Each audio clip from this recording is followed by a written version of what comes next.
Buenos días, hermanos. Estoy probando el nuevo púlpito. Es cómodo. Lo que pasa es que se ven las piernas aquí. Esto es un poco delicado, según para quién. Pero bueno, en primer lugar, comentar el hecho de que llevamos una serie de domingos tratando siempre un mismo tema, que es cómo podemos servir al Señor, ¿no? Y cuáles son realmente los retos que tenemos a la hora de servirle a Él. Y en varios domingos hemos estado comentando diferentes ámbitos en los cuales nos lleva al servir al Señor. Recuerdo que Samuel Arán, en el primer mensaje respecto a este ciclo, hablaba de lo importante que era servir a Dios a través de nuestros dones. Y realmente incluso recuerdo que compartió una frase de estas fuertes, lapidarias, ¿no? En la que decía que no se trata de ser asistente de la Iglesia, sino ser parte de la Iglesia. Somos un cuerpo con diferentes órganos, cada uno con su función. Y nuestros dones y capacidades es lo que nos tiene que ayudar a poder tener esta disposición para servirle a Él. Pero luego estuvimos en el campamento. Hace un momento hemos visto un vídeo de un resumen del campamento de Iglesia y Daniel Pujol nos comentaba que es importante servir a través de nuestros dones, pero cuidado, ante la cultura de Occidente en la que nosotros ahora estamos viviendo cada vez más alejado de Dios, sin duda tenemos que ir en contracorriente. Y eso no es fácil. Y tenemos que hacernos planteamientos como cuál es nuestro propósito como creyentes en una generación como la de hoy estamos viviendo. O ¿para qué estamos aquí? ¿Para qué estamos aquí? Luego, a continuación, el domingo pasado, Gabriel estaba hablando acerca, sí, es importante todo esto, pero sobre todo lo que nos tiene que motivar es el amor de Dios, ese amor que nos ha alcanzado, ese amor de Dios que lo dio todo por nosotros. Y tiene que ser el motor, lo que nos motive realmente a poder servir al Señor. Así que vamos increciendo, vamos animándonos cada vez más, ¿no? Pero ahora llega un momento que casi vamos a ver la otra cara de la moneda. Y la pregunta es, ¿qué impide servir a Dios? Hemos visto que nos puede ayudar a llevar a cabo ese servicio, pero ahora la pregunta es, ¿qué es lo que nos impide servir a Dios? ¿Podemos servir a Dios juzgando? Buena pregunta. ¿Podemos juzgar, sí o no? ¿Cómo podemos responder esto? Bueno, pues sencillamente, antes hemos dicho, ¿no? Ir a través de la palabra, ir a través de la Biblia. Y cuando uno lee la Biblia es cuando tiene la capacidad de poder entender cuál es la voluntad de Dios, ¿no? ¿Podemos juzgar, sí o no? Pues mira, Mateo capítulo 7, a partir del versículo 1, Jesús, estando en el Sermón del Monte, ¿qué es lo que nos enseña? No juzguéis para no ser juzgados. El mismo Señor Jesús, de una forma contundente, como fue en todo el Sermón del Monte, marca esa premisa, ¿no? No juzguéis para no ser juzgados. Así que el mensaje realmente es fácil. Hablar de este tema es fácil porque el mismo Señor nos lo muestra, pero además es un mensaje que ha calado mucho en nuestro entorno. Incluso aquellos que no son cristianos te dicen, ¿tú quién eres para juzgar? Sobre todo en temas éticos, en temas morales, te dicen, ¿tú quién eres para juzgar? ¿Acaso tú eres perfecto? ¿Podemos juzgar, sí o no? Porque, por otro lado, sí que es cierto que en Mateo capítulo 7, versículo 1, el Señor Jesús nos dice, no juzguéis para no ser juzgados. Sin embargo, cuando leemos el mismo Señor Jesús predicando en el templo, y lo podemos leer en en el Evangelio de Juan capítulo 7, versículo 24, Él nos dice que no juzguéis según las apariencias, sino juzgad con justo juicio. A ver, ¿y ahora esto cómo lo gestionamos? ¿Podemos juzgar o no podemos juzgar? Por un lado parece que Jesús lo dice muy claro, no podemos juzgar. Por otro lado nos dice juzgar, pero no según las apariencias. Entonces, ¿cómo nos movemos? ¿Hacia dónde debemos de ir?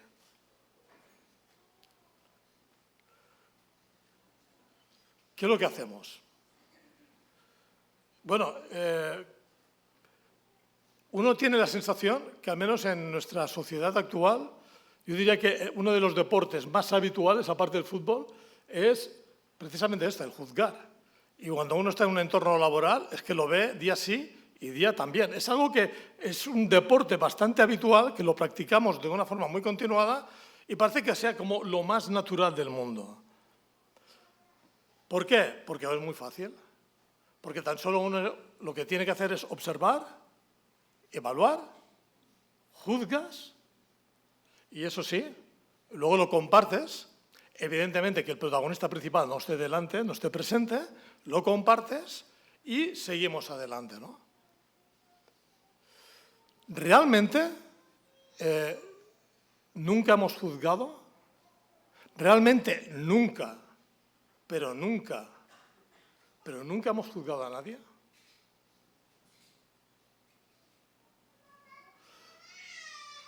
Este mensaje es para mí, porque yo sí que he juzgado.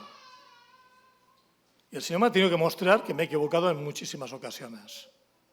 Pero es tan fácil juzgar. Uno parece que lo tiene como muy claro y no tiene reparo, pero luego causa daño y causa dolor. Y hay situaciones que se sufren a consecuencia de poder juzgar cuando falta, en muchas ocasiones, mucha información. Evidentemente que trae consecuencias, evidentemente que trae dolor. El propio Señor Jesús nos decía, no juzguéis para no ser juzgados, pero luego más adelante Santiago, escribiendo su epístola, él nos comenta en el capítulo 4, versículo 11, hermanos, no murmuren los unos a los otros. El que murmura del hermano y juzga a su hermano, resulta que está murmurando de la ley y juzgando la ley. Pero si tú juzgas a la ley, no eres hacedor de la ley, sino juez. Y hay uno solo, que es el dador de la ley, que puede salvar y perder. Pero tú, ¿quién eres para que juzgues a otro? Y luego en el capítulo 7, capítulo 5, versículo 9 dice, hermanos, no os quejéis los unos contra los otros, para que no seáis condenados. He aquí el juez está delante, a la puerta. Y Santiago está diciendo dos ideas muy claras. Mira, el Señor es el juez y Él está delante a la puerta. Él no va a retardar en hacer juicio.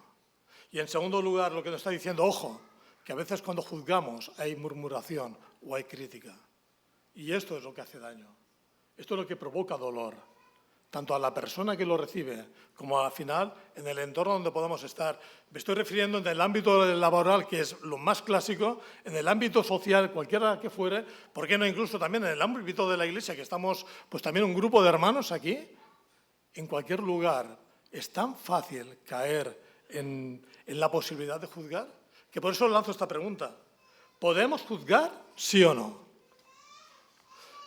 Yo tengo que confesar una cosa, estuve a punto de traerme una toga de juez y presentarme aquí delante, pero pensé, a ver si interpretan que voy de sacerdote y como vas de negro, igual no queda muy bien, ¿no?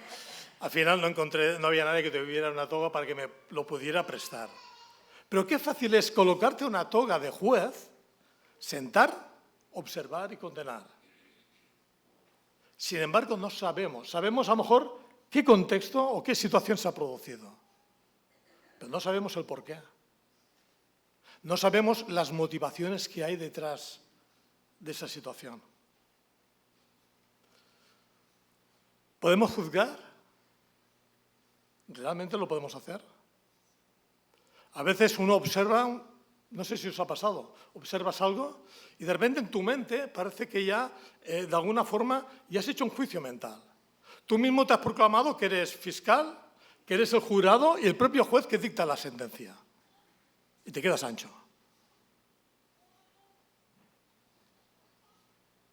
Os invito en esta mañana a que veamos algunas implicaciones de lo que realmente significa el poder juzgar o no juzgar o qué es lo que se puede llevar a cabo, ¿no?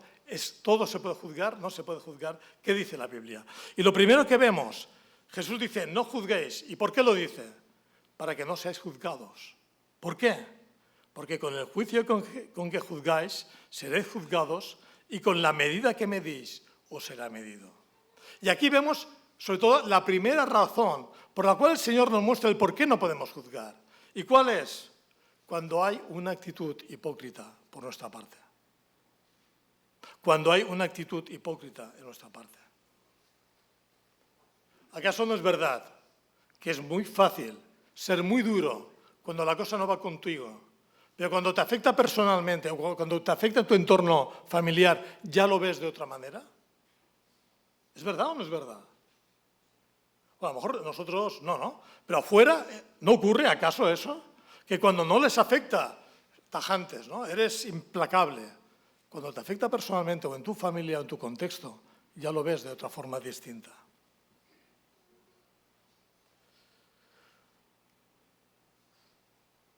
El Señor nos dice, con la medida que medís, os será medido.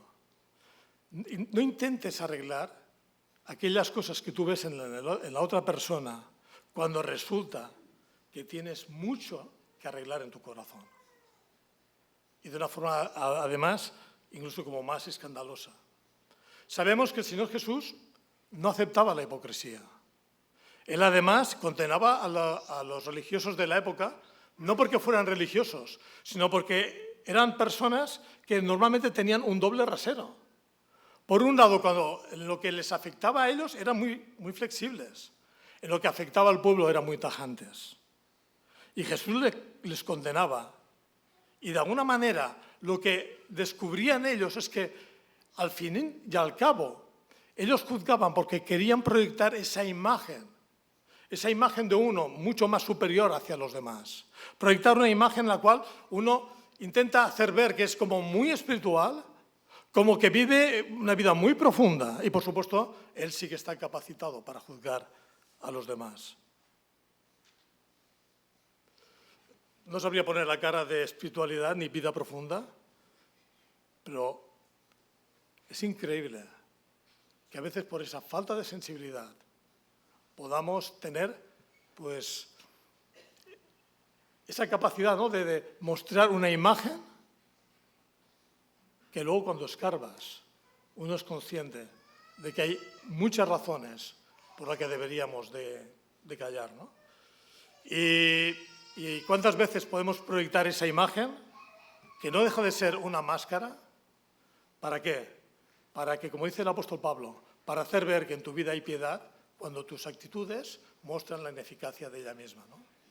Porque presumen de piedad, pero negan la eficacia de ella.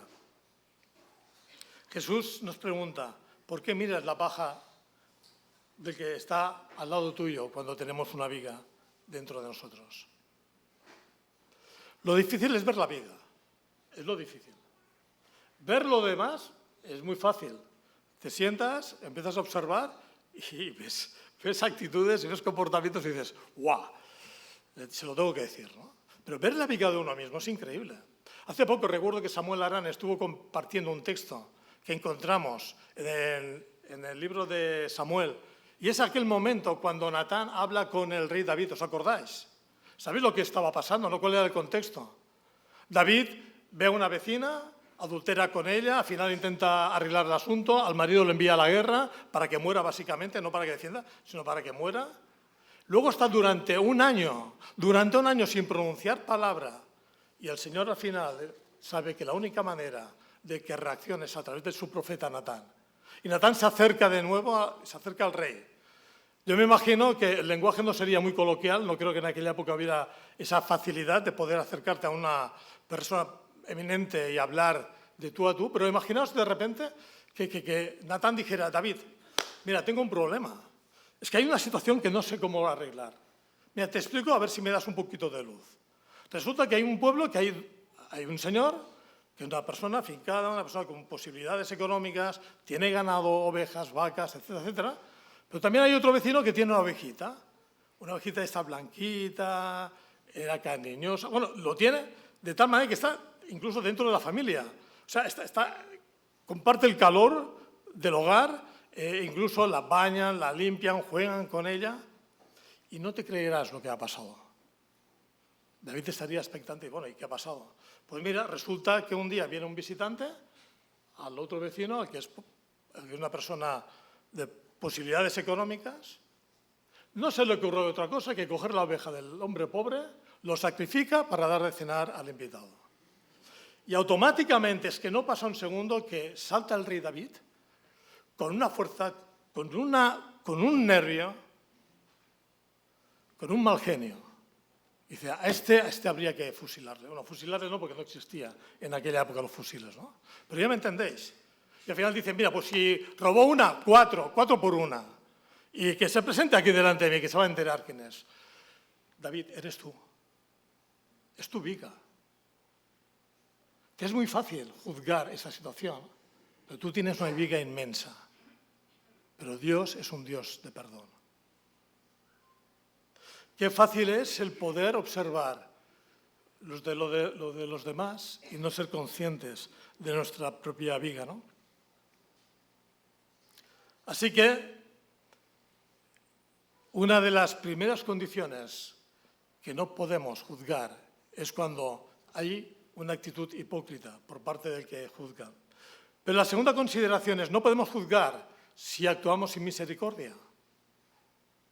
No podemos juzgar si actuamos sin misericordia.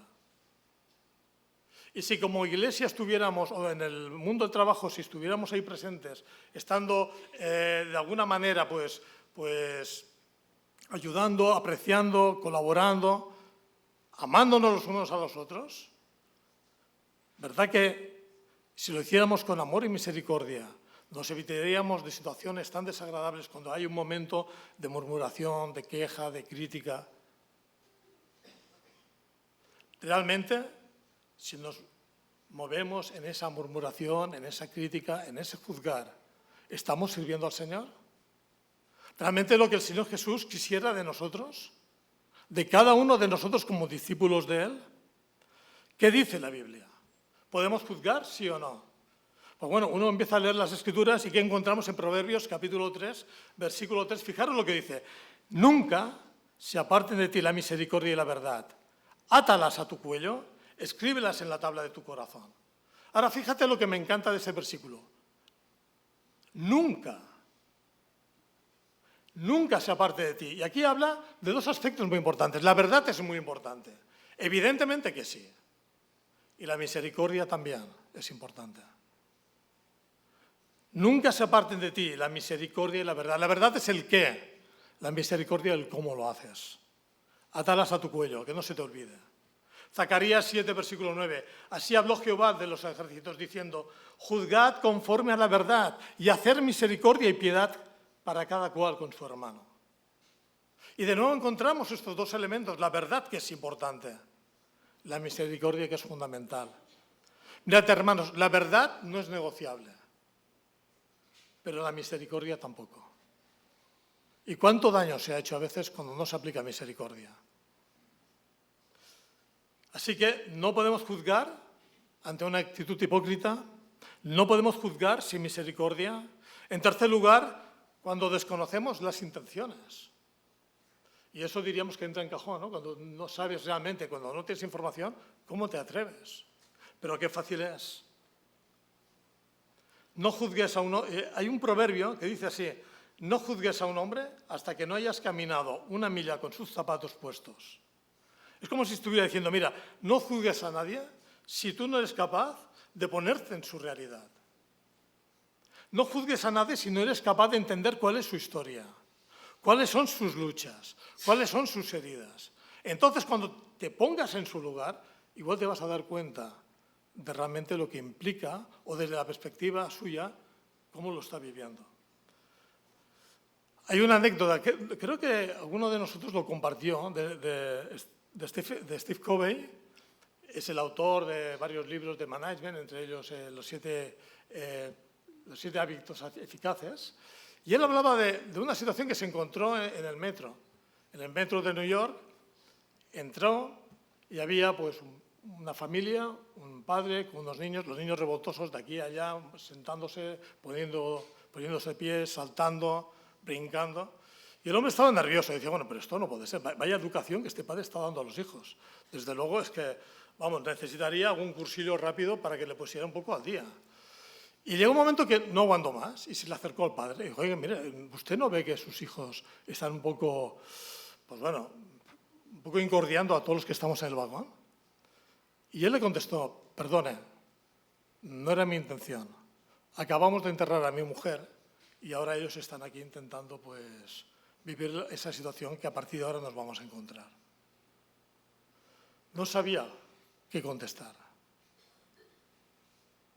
A veces damos por sentado, a lo mejor, lo que no sabemos. A veces tendemos a opinar demasiado pronto, cuando no tenemos o no comprendemos lo que está pasando. A veces nuestras propias ideas o prejuicios nos permiten llevar a cabo juicios que carecen de un trasfondo real y argumentativo, ¿no? Por eso, realmente podemos juzgar cuando desconocemos, cuando no tenemos la capacidad de saber lo que hay más allá del hecho evidente, las intenciones. Dios sí que conoce las intenciones del ser humano. Él sí que tiene la potestad de poder juzgar. Fijaros, en 1 Corintios capítulo 4, versículo 5 dice: así que no juzguéis nada antes de tiempo, hasta que venga el Señor, el cual aclarará también lo oculto de las tinieblas y manifestará las intenciones de los corazones. Por tanto, no juzguéis antes de tiempo, sino esperar hasta que el Señor venga, el cual sacará a la luz las cosas ocultas que hay en las tinieblas. ¿Por qué? Porque Él ve más allá. Él tiene la capacidad de ver el corazón del hombre. Como dice en el Apocalipsis, como rayos, ¿no?, de fuego, es capaz de penetrar lo que hay dentro del corazón humano. Otro versículo que quisiera compartir es en Jeremías 11:20, que dice: pero, oh Jehová de los ejércitos, que juzgas con justicia, que escudriñas la mente y el corazón, vea yo tu venganza de ellos, porque ante ti he expuesto mi causa. Qué fácil es juzgar cuando no tenemos la capacidad de ver las intenciones. Pero Dios sí que lo conoce. Él sí que sabe cuáles son. Por supuesto que sí. De hecho, en una ocasión nos dicen los evangelios que estando en Jerusalén, en la fiesta de la Pascua, muchos dijeron que creyeron en su nombre, viendo las señales que hacía. ¿Pero qué dice Jesús? Jesús mismo no se fiaba de ellos, porque los conocía a todos. Superficialmente, desde la perspectiva externa, parecía que sí, que confiaban en Él. La realidad, lo que había en su interior, Jesús sabía perfectamente que era todo vaciedad, que era todo hueco, que no había realmente ahí una solidez en esa fe. ¿Tenemos la capacidad de conocer las intenciones? Evidentemente que no. Por eso, hermanos, no podemos juzgar cuando hay una actitud hipócrita y no somos capaces de ver nuestra propia viga. No podemos juzgar cuando no hay una actitud de misericordia. No podemos juzgar cuando no reconocemos las intenciones que hay para poder tener una visión clara y nítida.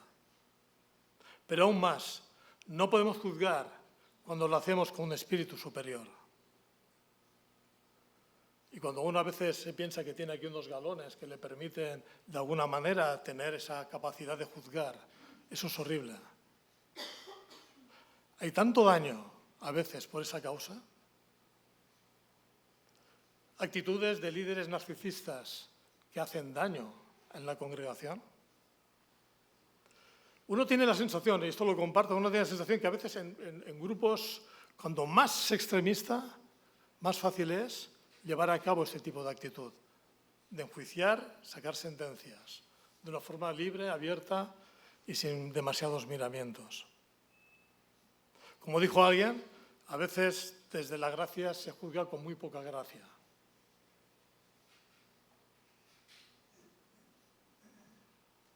¿Cómo deberíamos de actuar?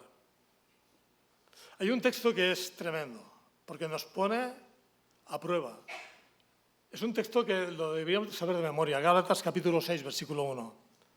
Hermanos, si alguno fuere sorprendido en alguna falta, fijaros lo que dice a continuación, vosotros que sois espirituales. ¿Qué hacemos? Vosotros que sois espirituales, restauradle con espíritu de mansedumbre, considerándote a ti mismo, no sea que tú también seas tentado. Es importante ese texto. Evidentemente, el liderazgo a veces tendrá que tomar decisiones. Evidentemente, habrá situaciones que habrá que corregirlas. Pero hay algo que está muy claro, es, si llega un momento que tú tienes que corregir, vosotros que sois espirituales, dice, cuidado, con ese espíritu de restaurarle, con espíritu de mansedumbre. Otra vez ese texto que veíamos antes, ¿no? Verdad, pero misericordia. ¿Y esto qué significa?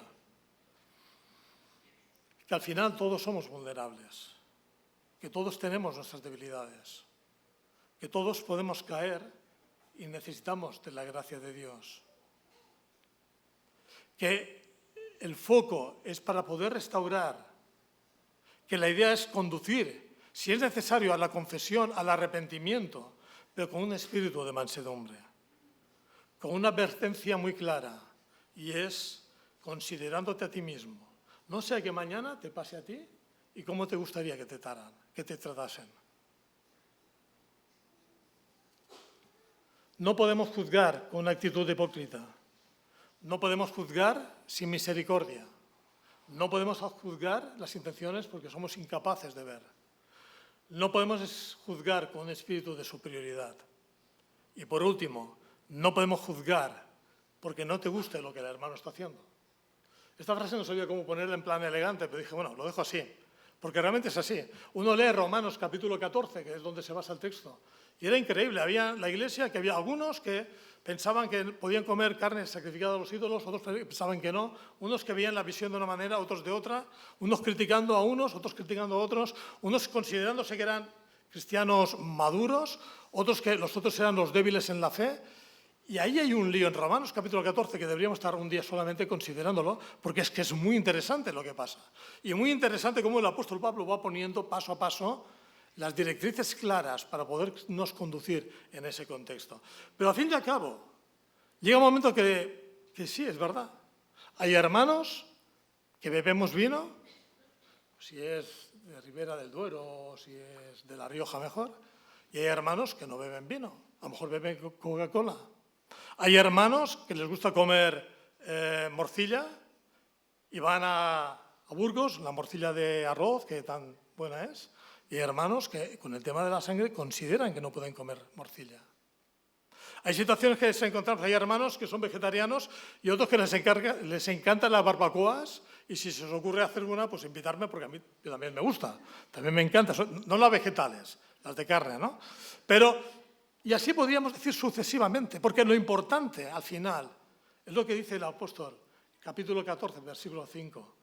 Cada uno esté plenamente convencido en su propia mente, en aquello que haga, en aquello que bíblicamente no hay una posición tan clara doctrinalmente. Hay espacio para poder respetar los unos a los otros. ¿Tú consideras que no puedes beber alcohol? Bienvenido. ¿Tú consideras que con moderación puedes probar? Bienvenido. Pero no juzgues al uno ni el otro, juzguemos en aspectos que no tienen sentido. Así que, ¿realmente podemos juzgar, sí o no? ¿No podemos juzgar cuando hay una actitud hipócrita y tenemos una viga? ¿No podemos juzgar cuando es sin misericordia? ¿Cuando no conocemos las intenciones? ¿Cuando nos creemos superiores a los demás?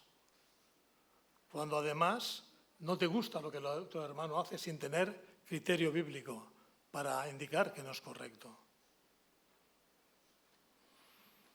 Entonces no podemos juzgar. ¿O se puede juzgar? Bueno, después de lo que estoy diciendo, igual te lo piensas dos veces, ¿no? Pero la Biblia habla también que se puede juzgar.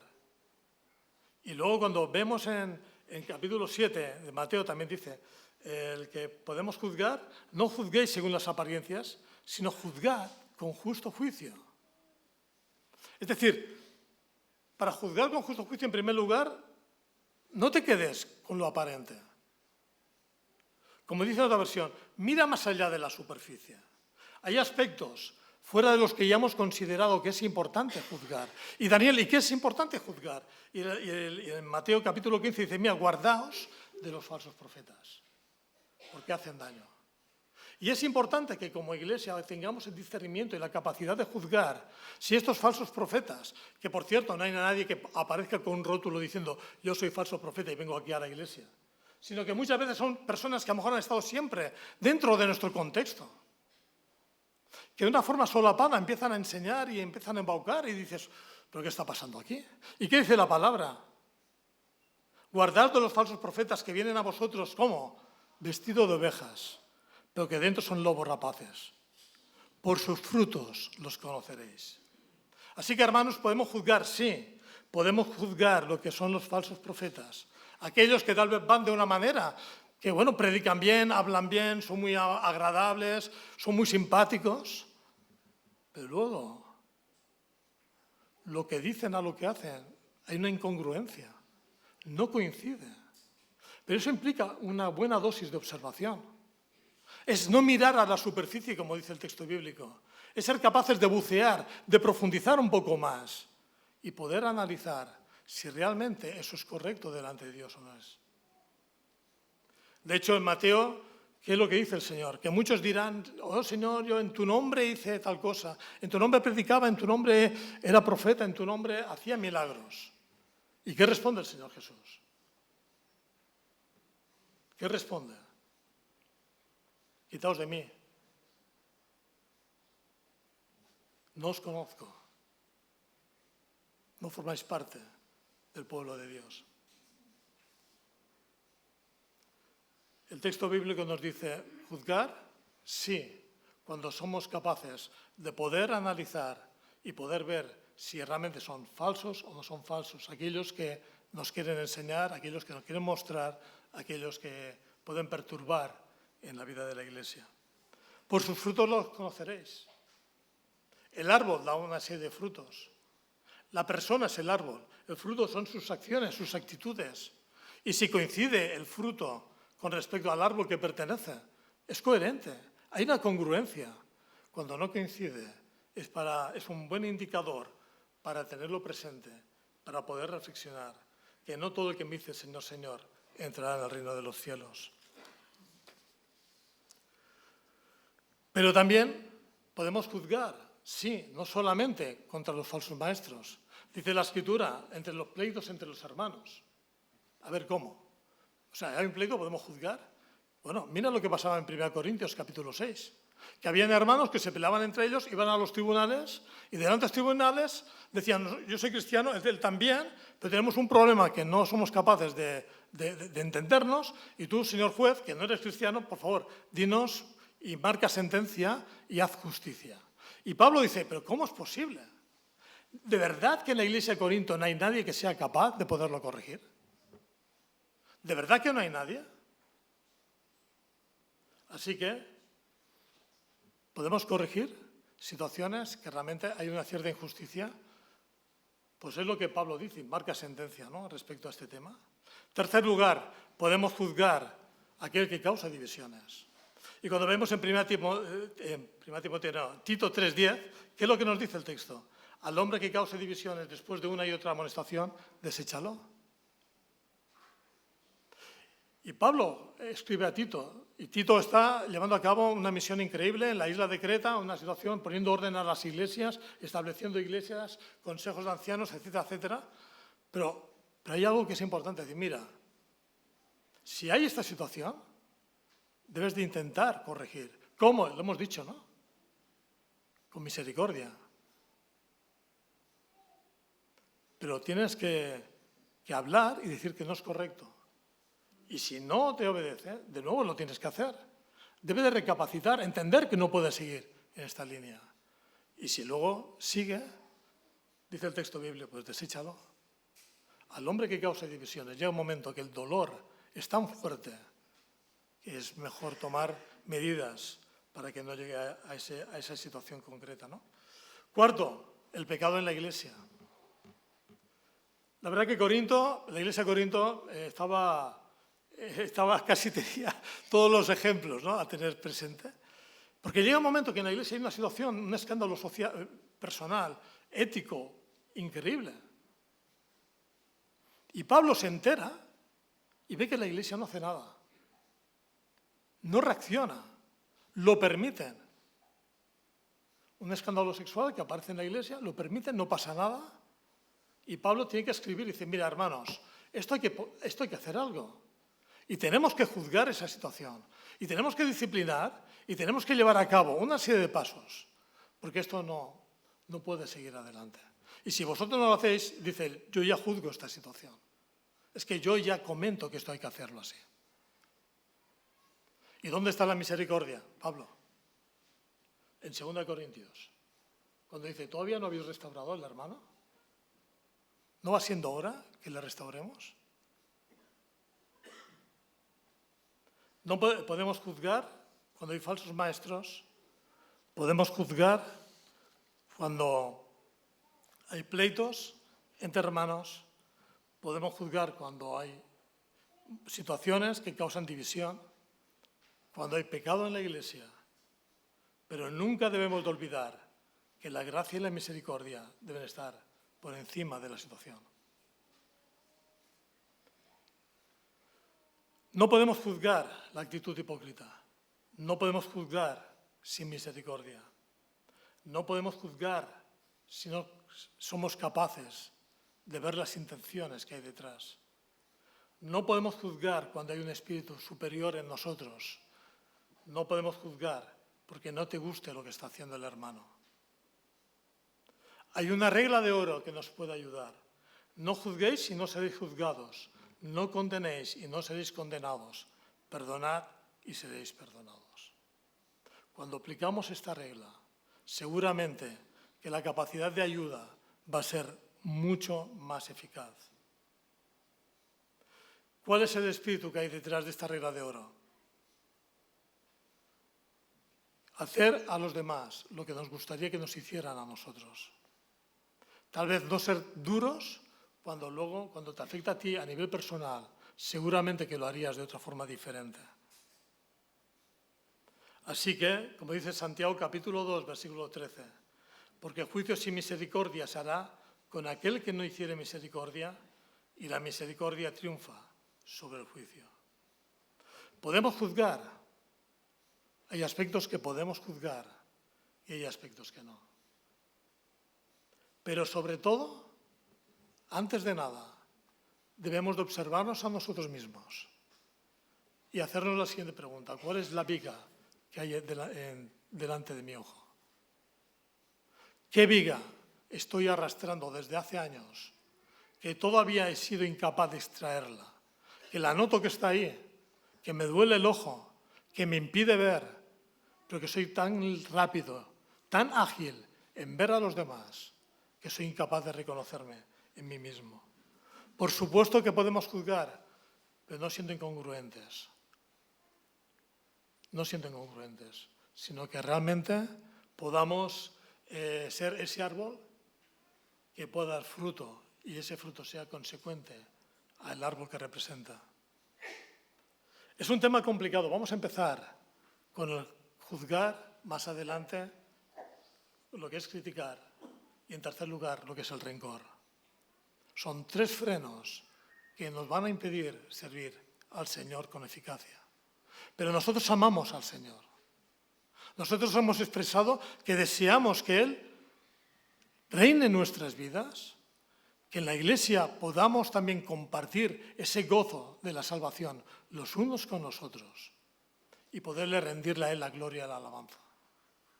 Nosotros, como el domingo pasado se nos mencionaba, por el amor que el Señor ha derramado en cada uno de nosotros, queremos servirle a Él de corazón, no mirando al lado, queremos mirar delante de su trono, darle la gloria y honra por lo que Él es, por lo que Él ha hecho, y que eso nos infunde en nosotros el deseo de servirle a Él.